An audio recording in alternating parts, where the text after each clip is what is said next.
Bonjour à toutes et à tous. Aujourd'hui, ce qu'on va voir, c'est la correction d'un contrôle de niveau seconde sur la partie du programme qui s'appelle manipuler les nombres réels. Aujourd'hui, on va plus spécifiquement s'orienter sur la notion d'intervalle, les intersections d'intervalles, les réunions d'intervalles, quand est-ce qu'un intervalle a un centre, un rayon. On va aussi voir l'interprétation des intervalles grâce à des inégalités, des encadrements et également avec des valeurs absolues. Voilà, donc tout ça, le sujet, vous le retrouvez sur monbacenmath.fr. Vous cliquez juste sur le lien que je vous mets juste en dessous de la vidéo pour aller directement sur le sujet et l'avoir à la maison. C'est parti. Alors, dans ce premier exercice, on a un QCM. Donc, pour chaque question, notez dans le tableau en bas de la feuille. Donc, le tableau en bas de la feuille, il était ici. Voilà, la lettre correspondante à la bonne réponse. On ne demande aucune justification. Alors, bien entendu, nous, quand on va corriger, on va quand même donner des petites justifications. Alors, pour la première, on a deux intervalles, un intervalle A, un intervalle B. On nous demande à quel intervalle correspond A inter B. Alors, premier rappel, l'intersection de deux ensembles. Ce n'est pas spécifiquement pour les intervalles, l'intersection, c'est pour les ensembles en mathématiques. Donc, l'intersection entre un ensemble A et un ensemble B, eh bien, en fait, c'est l'ensemble qui est formé de tous les éléments qui étaient à la fois dans A et dans B. C'est un petit peu comme l'intersection de deux rues. Si vous êtes à l'intersection de la rue A et de la rue B, c'est-à-dire que vous êtes à la fois dans la rue A et dans la rue B. Voilà, c'est ça l'intersection de deux ensembles. Donc c'est l'ensemble qui est composé de tous les éléments qui appartiennent aux deux ensembles à la fois. Donc ici, on cherche les nombres, l'ensemble de nombres, qui est composé de tous les nombres qui sont à la fois dans A et dans B. Alors le plus simple, c'est peut-être de se représenter la droite des réels. Elle n'est pas demandée ici, on nous demandait une réponse sèche, mais on peut quand même essayer de réfléchir à ça. Alors on va avoir l'ensemble B qui est l'intervalle de 3 à 7, donc 1, 2, 3, 4, 5, 6, 7. Donc ça va être un intervalle qui va de 3 à 7. Et on va avoir l'ensemble A qui est l'intervalle composé de tous les nombres de 1 jusqu'à 5. Voilà. Donc l'intersection de ces deux intervalles, je répète, c'est l'ensemble de tous les nombres qui appartiennent aux deux intervalles à la fois. Donc il faut choisir ceux qui sont à la fois repassés en rouge et en bleu. Eh bien, cela va de 3 jusqu'à 5. Sachant que le 3 est accepté puisqu'il est lui-même repassé en rouge et en bleu. Donc, on l'inclut avec un crochet qui vient vers l'intérieur. Et ici, de même pour 5, il appartient aux deux à la fois. Et donc, si on regardait, eh bien, c'était la réponse B. Donc, réponse B. On passe à la question suivante. Alors, dans cette question 2, on nous donne à nouveau deux intervalles, A de moins l'infini à 2 et B, l'intervalle 1, 4 ouvert. À quel intervalle correspond A union B? Alors, une fois de plus, il faut réfléchir à ce que c'est que l'union. Alors, l'union, contrairement à l'intersection, il fallait être dans les deux à la fois pour être dans l'intersection. Eh bien, cette fois-ci, il suffit d'être dans l'un des deux pour être dans l'union, ce qu'on appelle aussi la réunion. Donc, en fait, si on trace la droite des réels, on place un petit 0, on va avoir l'intervalle A, eh bien, qui va être composé de tous les nombres de moins l'infini à 2 exclus. Et on va avoir l'intervalle B qui va correspondre à tous les nombres de 1 à 4, 1 exclu et 4 exclus également. Donc, si on nous avait demandé l'intersection, comme dans la question 1, on aurait dû dire que c'était de 1 à 2, mais là, on nous demande la réunion. Donc, ça veut dire qu'on doit citer l'ensemble qui contient tous les nombres qui sont soit dans A, soit dans B. Donc, tous les nombres en rouge sont dans A, tous les nombres en bleu sont dans B. Il y en a même une petite partie qui est dans les deux à la fois, mais on s'en moque. Donc, finalement, la réunion de A avec B, eh bien, c'est de moins l'infini jusqu'à 4. Elle contient tous les nombres de moins l'infini à 4, 4 exclus. Donc finalement, ça nous donne moins l'infini, 4 exclus. Et alors là, après, il n'y a plus qu'à regarder dans la liste des réponses. Il s'agissait de la réponse A. Voilà pour cette réunion. On en est à la question 3, donc on a un intervalle A, un intervalle B. Cette fois-ci, on nous demande quelle est l'intersection. Donc, à nouveau, comme dans la question 1, on nous demande une intersection. Donc, on cherche l'ensemble des nombres qui sont à la fois dans A et dans B. On trace la droite des réels si on a besoin, si on ne le voit pas directement. Ensuite, on place nos intervalles sur cette droite des réels. Donc, je vais devoir aller jusqu'à 5. Donc là, il va y avoir 3, là, il va y avoir 5. L'ensemble A, eh bien, c'est l'intervalle de 0 à 3 exclu. L'ensemble B, c'est l'intervalle 3 inclus jusqu'à 5 inclus. Et donc, si on cherche les nombres qui sont à la fois dans l'ensemble rouge et dans l'ensemble bleu, eh bien, on ne va pas en trouver, puisque l'ensemble bleu démarre à 3, alors que le 3 était exclu de l'ensemble rouge. Donc, finalement, l'intersection, c'est un ensemble dans lequel il n'y a aucun nombre.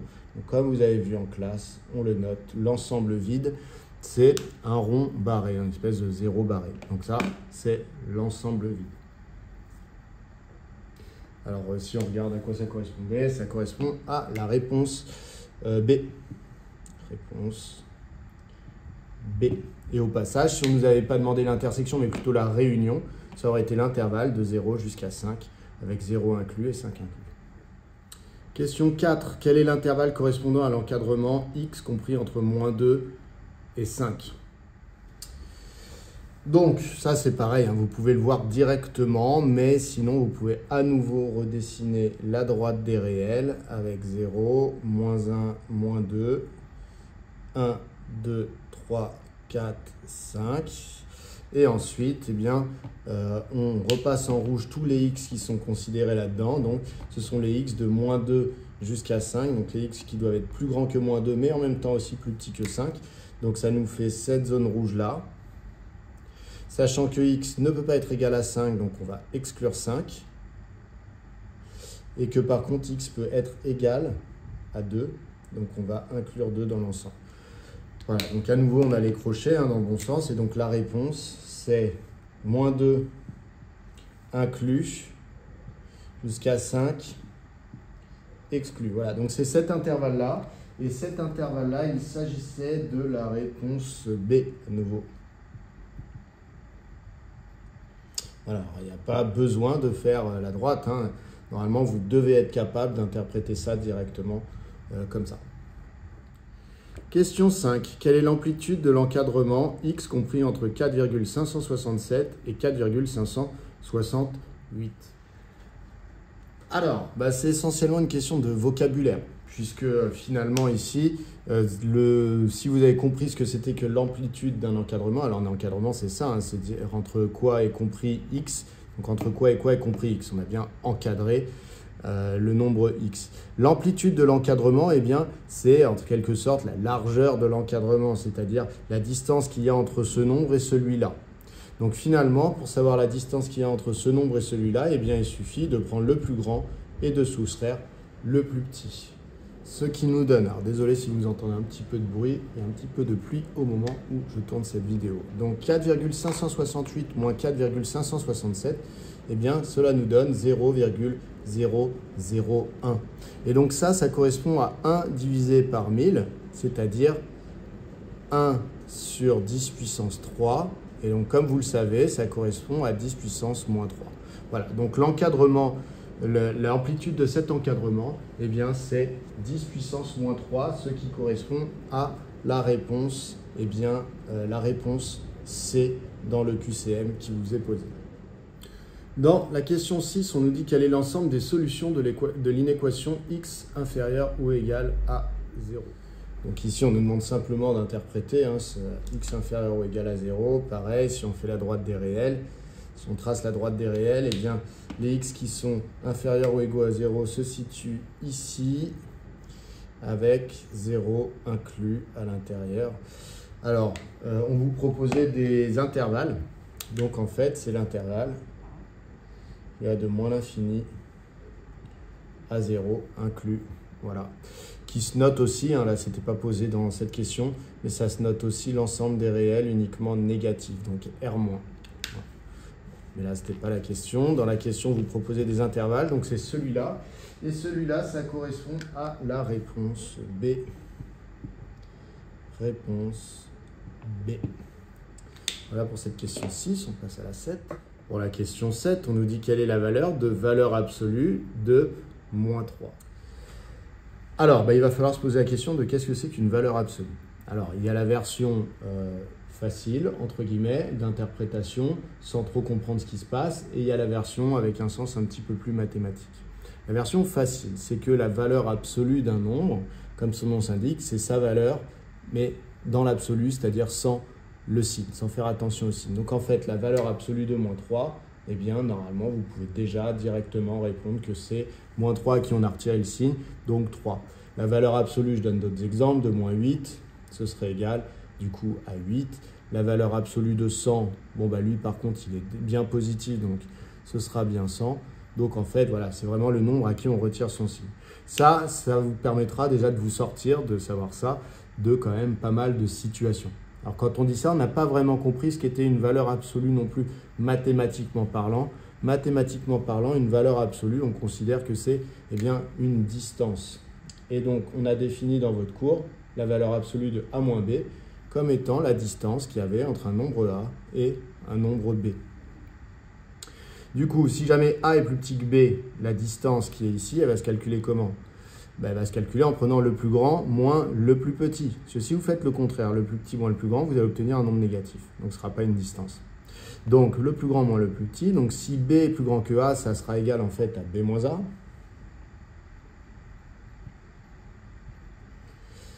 Et par contre, si jamais c'est le contraire, si le nombre B est plus petit que le nombre A, eh bien donc en faisant le plus grand moins le plus petit, ça fera en fait A moins B.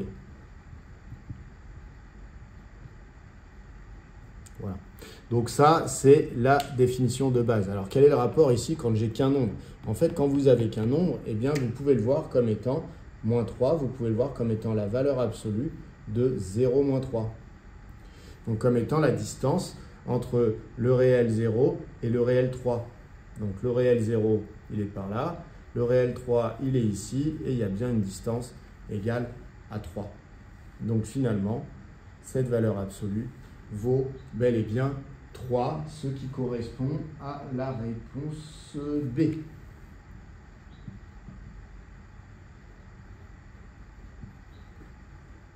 Dernière question de ce petit QCM, quel est l'ensemble des solutions de l'équation valeur absolue de x moins 2 est égale à 5? Donc, en fait, on se demande quels sont les nombres que je peux mettre ici, puisque c'est ça, trouver les solutions d'une équation, c'est trouver les valeurs qu'on pourrait mettre à la place de x pour remplir cette contrainte, cette égalité. Donc, quels sont les x que je pourrais mettre ici, qui ferait que, quand je leur retire 2, leur valeur absolue vaut 5. Si on revient à l'interprétation dont on a parlé dans la question 7, eh bien, la valeur absolue d'une différence entre deux nombres, en fait, on a dit que c'était la distance entre les deux nombres. Donc, en fait, je cherche un nombre x qui a une distance à 2 par rapport au nombre 2, qui est ici. Eh bien, il faut que la distance entre ma solution x que je cherche et 2 soit égale à 5. Donc, je vais aller voir de ce côté-là. 1, 2, 3, 4, 5. Alors, 5, pardon. Je me suis décalé de 5. Donc, j'arrive à 7. Donc, 7 est bien un nombre que je pourrais mettre ici, puisque la distance entre 7 et 2 vaut bien 5. Ça n'est pas le seul, il faut que j'aille voir de l'autre côté. 1, 2, 3, 4, 5. Je me retrouve ici à moins 3. Et donc, le nombre moins 3, effectivement, c'est pareil. Je pourrais très bien le mettre ici. Et la distance entre moins 3 et 2 vaut bien 5. Donc finalement, l'ensemble des solutions, il n'y a que deux solutions. Il y a moins 3 et il y a 7. Donc l'ensemble des solutions, on va le noter avec des accolades dans lesquelles on va mettre moins 3 et 7. Alors surtout, on ne met pas des crochets, parce que si vous mettez des crochets, vous êtes en train de parler de tous les nombres entre moins 3 et 7. Or, les nombres entre moins 3 et 7, en excluant moins 3 et 7, ne sont pas à une distance de 5 par rapport à 2. Eh bien, ils sont à une distance inférieure à 5. Voilà. Donc, c'est bien cette réponse-là, et ça correspondait à la réponse C. Exercice 2, on nous dit résoudre dans R l'inéquation ci-dessous. On donnera l'ensemble des solutions à l'aide d'un intervalle. Donc, l'inéquation, c'est 1 demi plus 3x inférieur ou égal à 5x moins 11 demi.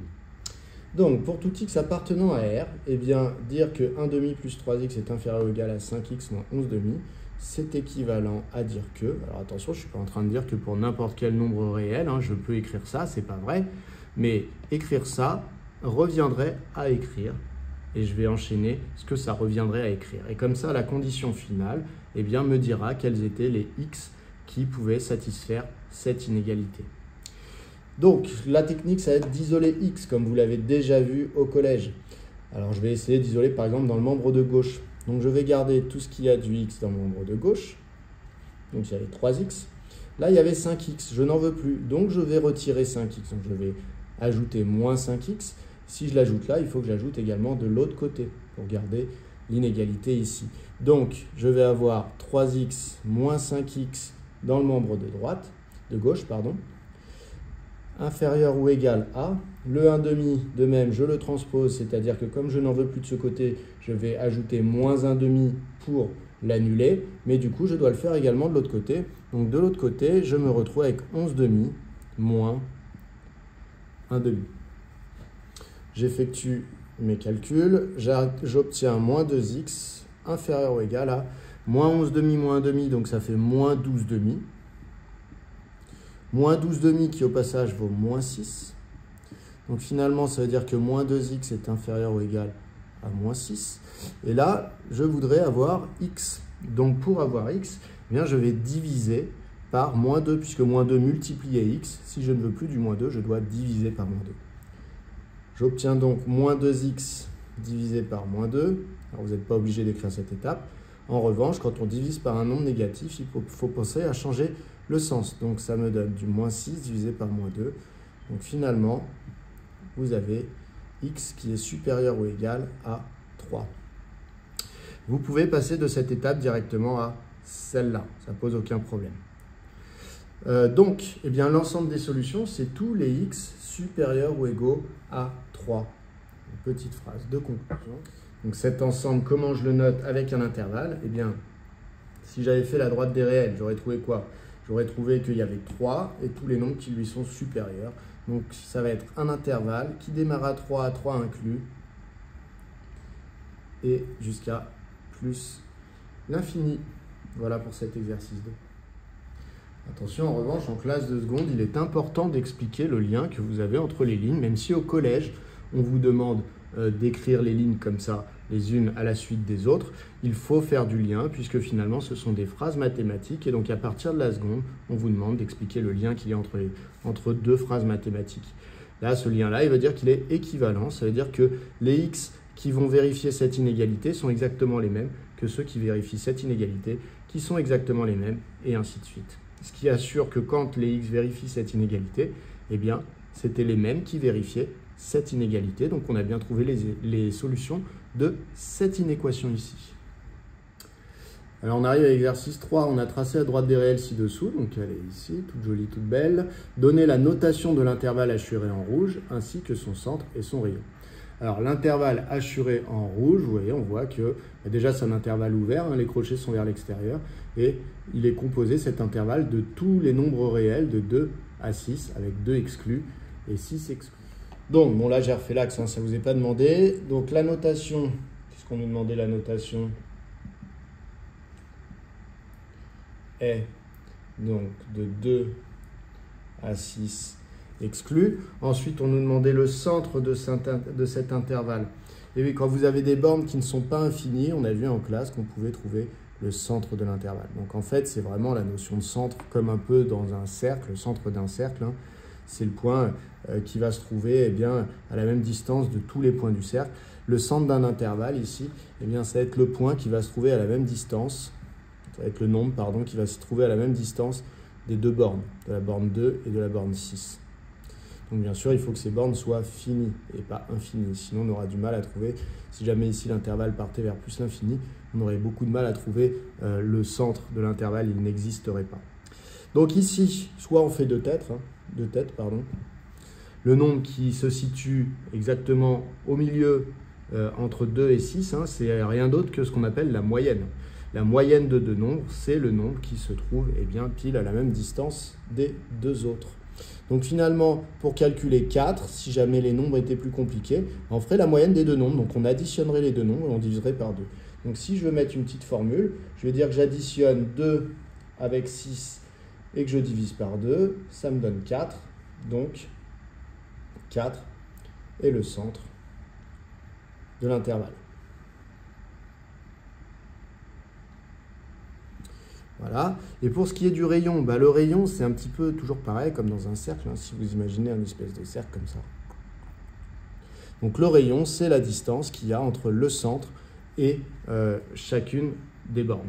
Donc vous calculez la distance qu'il y a entre 2 et 4 ou entre 4 et 6, c'est la même. Donc pour avoir la distance, vous soustrayez le plus grand au plus petit. Donc soit vous faites 6 moins 4, soit vous faites 4 moins 2.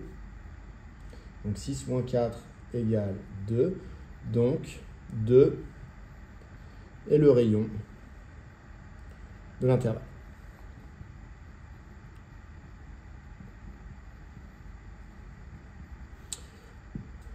Voilà. Alors attention, il y a des élèves qui ont tendance à faire la différence entre deux nombres, n'importe lesquels, et puis à donner le résultat. Par exemple, il y en a qui font 4 moins 6, qui trouvent du coup moins 2. Or, un rayon, c'est une distance, elle doit être positive. Vous ne pouvez donc pas dire que moins 2 est le rayon de l'intervalle. Si vous avez répondu ça, eh bien, vous avez faux. Pour la deuxième question, c'est exactement la même question, mais avec l'intervalle qui a été assuré en bleu ici. Donc l'intervalle qui part de moins 7,5 et qui termine ici en 1,5. Alors déjà, pour ce qui est de la notation, donc crochet fermé, moins 7,5 jusqu'à 1,5, crochet fermé. Voilà, on a bien toute cette zone-là.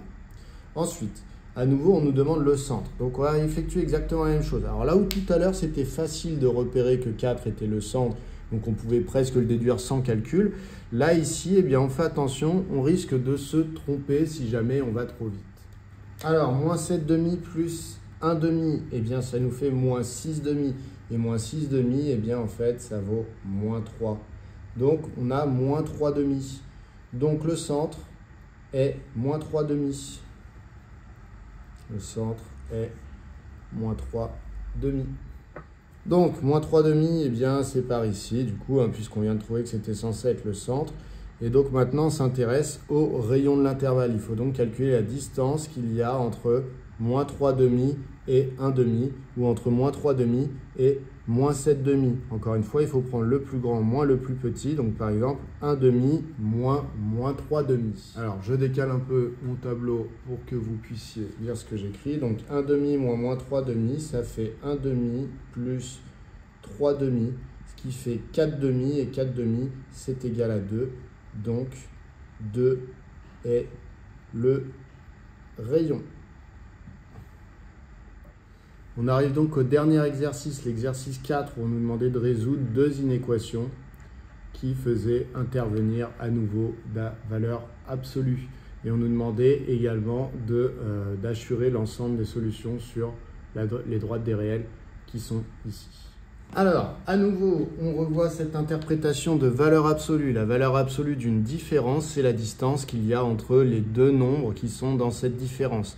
Donc ici, on cherche des nombres x qui, par rapport à 4, sont à une distance inférieure ou égale à 6. Donc on veut que la distance entre les x qu'on cherche et le nombre 4 soit inférieure ou égale à 6. Alors le plus pratique, c'est tout de même de tracer une droite des réels, de placer ici notre nombre 4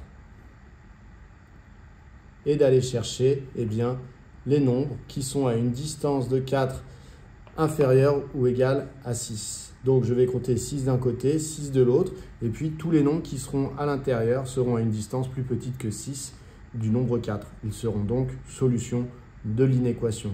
Donc si je pars par 6 à gauche, donc là je vais avoir 1, 2, 3, 4, 5, 6, donc là je vais rencontrer moins 2. Et de ce côté-là, 1, 2, 3, 4, 5, 6, donc je vais être à, là je suis à 4, donc 5, 6, 7, 8, 9, 10. Et donc, tous les nombres qui se situent entre moins 2 et 10 vont bien être à une distance inférieure à 6 du nombre 4. Par exemple, moins 1 est à une distance de 1, 2, 3, 4, 5. 5, c'est bien plus petit que 6. Donc si je mets moins 1 ici, la distance entre moins 1 et 4 sera bien plus petite que 6. Voilà. Je peux prendre tous les nombres de cet intervalle, je vais avoir le même raisonnement. Donc, dire que la valeur absolue de x-4 est inférieure ou égale à 6, c'est équivalent à dire que x appartient en fait à l'intervalle moins 2, 10. Alors attention, certains élèves disent ça. C'est équivalent à ça. Non, ici, c'est une phrase mathématique, c'est que x vérifie ça, si et seulement si, il faut x vérifie quelque chose. Donc x appartient à. Si vous ne le mettez pas, vous dites si et seulement si, et là il y a un intervalle. Ça ne veut rien dire, un intervalle n'est pas une phrase mathématique. Voilà, donc on vous demandait l'ensemble des solutions. L'ensemble des solutions, par contre, si vous faites une phrase, vous dites l'ensemble des solutions est, et donc on s'attend à voir apparaître un ensemble. Donc là, effectivement, on va pouvoir directement dire l'intervalle moins 2, 10. Alors, il y a des techniques pour ne pas passer par la droite des réels et encadrer, etc. Seulement, l'objectif affiché du programme de vous présenter ce genre de choses, c'est pour que vous soyez capable d'imaginer que quand vous avez la valeur absolue entre x et un autre nombre qui est inférieur à ça, d'imaginer qu'en fait, vous avez un intervalle autour de cette valeur-là qui a pour rayon la valeur qui est ici. Voilà. On a en filigrane tout ce qui sera convergence de suite, etc. avec les algorithmes en classe de première. Voilà. Donc je referme la parenthèse, mais donc pas besoin d'aller détailler tous les calculs très techniques. L'essentiel, c'est vraiment que vous soyez capable, quand vous voyez une inéquation comme ça, de l'interpréter sous forme ici d'intervalle. Alors pour la deuxième, c'était la valeur absolue de x plus 2 doit être strictement plus grand que 4. Voilà, on s'interroge sur quels sont les x qui vérifient cette inégalité. Alors là, on fait attention parce que dans la définition du cours, x plus 2 en valeur absolue, ce n'est pas la distance entre x et 2. Puisque dans la définition du cours, je vous rappelle, il faut un moins. Pour avoir la distance entre a et b, il faut faire a moins b, ou éventuellement b moins a, mais en tout cas, il faut un moins. Ici, je vois un plus.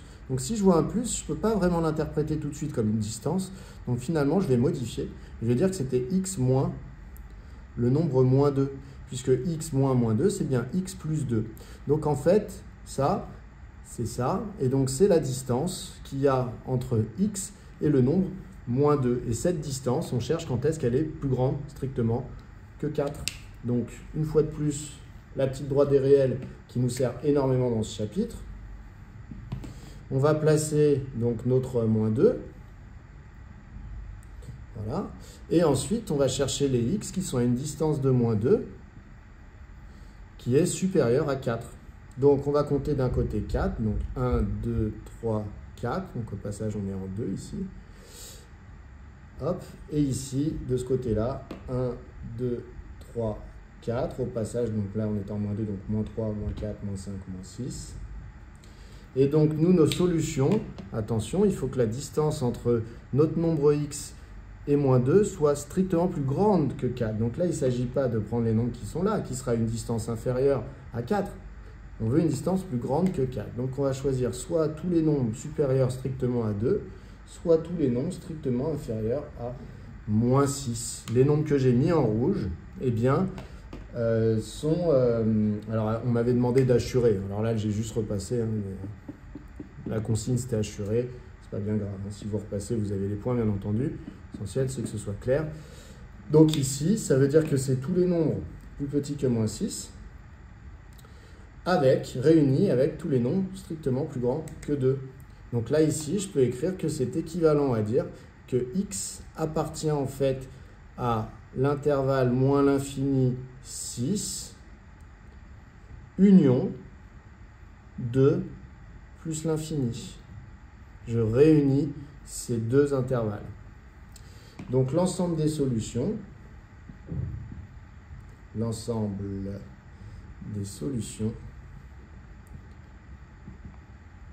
est cet ensemble-là. Donc l'ensemble constitué de l'intervalle moins l'infini 6, moins 6, réuni avec 2 plus l'infini. Voilà, on a fini, j'espère que tout est bien compris. Sinon, vous retournez en faire. Il faut vraiment bien maîtriser ces notions d'intervalle parce qu'après, ça va devenir vraiment un outil que vous allez utiliser ça et là au détour de différents exercices. Allez, à bientôt!